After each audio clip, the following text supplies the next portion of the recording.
A local hockey coach is back home tonight, making a miraculous recovery 2 months after a serious accident on the ice left him with a traumatic head injury.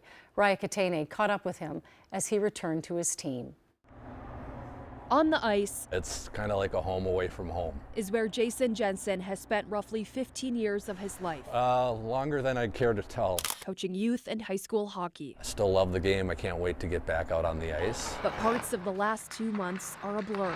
It starts right around here and kind of winds up down, and you can kind of see the mark. The scar tells a story on its own. On January 31st, Jason was accidentally hit by a player at a Holy Family girls hockey practice. Just a freak accident. That accident led to serious brain injuries when Jason fell onto the ice. Even doctors weren't sure of his recovery. When we looked at your MRI photos, they're like, we thought we'd get somebody nonverbal that would just be in a bed. I just kind of looked at him and I was like, just please fight for us. Jason and his wife Kelly spent the past 2 months in hospitals, from HCMC in Minneapolis to a brain injury rehab center in Chicago. We've been very, very fortunate, very fortunate. Grateful for, I guess, what you kind of say is a second chance at life. But being back at the Victoria Ice Rink for the first time since the accident, Jason says this story is about a whole lot more than his injuries and scars. If it can prevent some of the heartache that my family felt from my decision not to wear a helmet,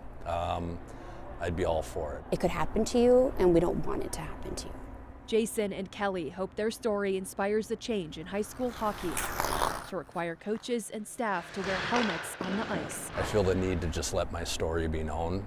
And as he looks forward to getting back to coaching, Jason says he's filled with gratitude for the people around him. He's my best friend. We've been together for 25 plus years, so I would do it in a heartbeat. I was lucky enough to trick her to marry me, so.